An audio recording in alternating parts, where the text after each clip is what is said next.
Assalamualaikum warahmatullahi wabarakatuh. Bak kata pepatah, tak kenal maka tak cinta. Jadi, izinkan saya untuk kenalkan diri. Saya Muhammad Nabil Haris bin Hanif. Saya berumur 11 tahun. Saya belajar di Sekolah Kebangsaan Pelagat yang terletak di Besar Terengganu. Kod sekolah saya ialah TBA 0077.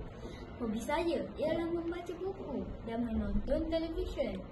Manakala cita-cita saya pula ingin menjadi seorang guru. Dalam video ini, saya berasa amat teruja untuk kongsikan mengenai sebuah novel yang sangat menyentuh hati dan penuh pengajaran yang bertajuk Aku Berdosa. Jadi, ayo kita dengarkan.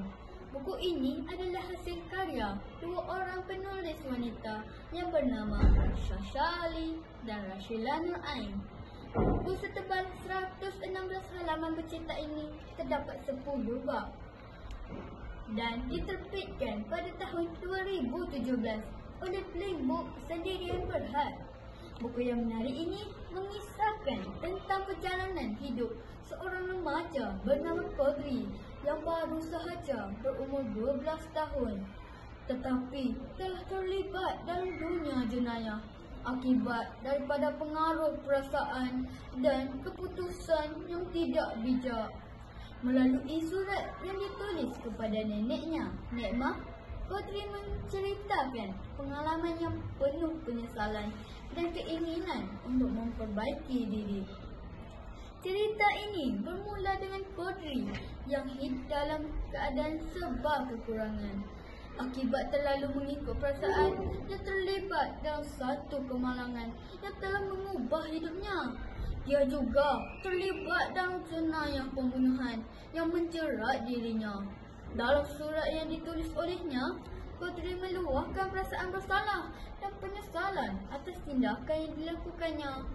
Ia berharap agar Tuhan mengampuni dosanya dan memberi peluang kedua buatnya untuk memperbaiki diri, seterusnya menjadi manusia yang lebih baik.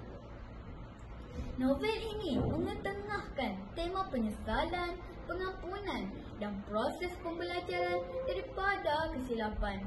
Melalui surat Kodri, pembaca dapat merasai konflik batin yang dialami oleh remaja yang terperangkap dalam kesilapan dan keinginan untuk berubah. Salah satu kekuatan buku ini adalah cara menggambarkan perasaan dan pemikiran remaja dengan begitu mendalam dan realistik. Gaya bahasa yang digunakan mudah difahami dan sesuai dibaca oleh semua lapisan umur. Saya sangat mengusulkan buku ini kepada remaja di luar sana sebagai bahan bacaan untuk menambah ilmu pengetahuan. Saya kongsi, semoga perkongsian ini dapat memberi maklumat dan mendorong anda untuk lebih minat membaca buku Aku Berdosa. Sekian, terima kasih.